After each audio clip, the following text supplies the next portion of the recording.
La Alhambra de Granada es uno de los monumentos más espectaculares que podemos contemplar hoy día. Su parte más antigua es la Alcazaba.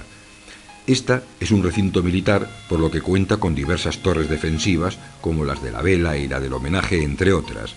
La Alcazaba, llamada Qalat al-Hamra, es decir, Castillo Rojo, dará nombre posteriormente a todo el conjunto, que será conocido como Madina al-Hamra, la ciudad de la Alhambra.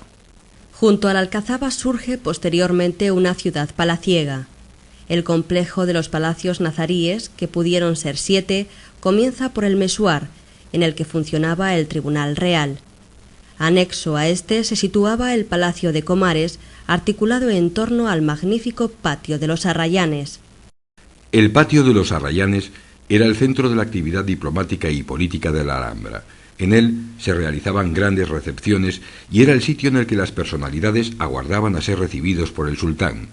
En el patio, el agua de la alberca conseguía maravillar a los visitantes con un espectacular efecto de espejo que reflejaba los arcos y la torre de Comares y hacía de la construcción un palacio flotante.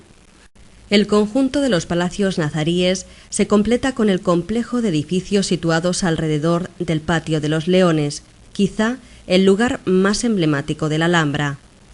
Este era el núcleo de la residencia privada del sultán, en el que también había unas dependencias destinadas a las mujeres. Junto a los edificios citados, otras construcciones menores completaban la Alhambra. Entre ellas podemos citar, a modo de ejemplo, la Puerta del Vino, los Jardines del Pardal o las más de 30 torres que completaban la muralla, de las que hoy solo quedan 22. La conquista cristiana de Granada marcó el comienzo de importantes modificaciones sobre el recinto de la Alhambra.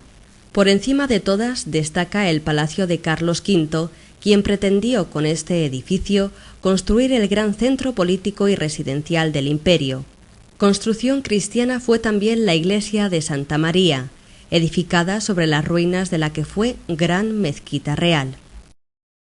Hecha para el disfrute de los sentidos, la Alhambra que contemplamos hoy día dista mucho de ser la original, aunque sigue asombrando al visitante por su esplendor y monumentalidad.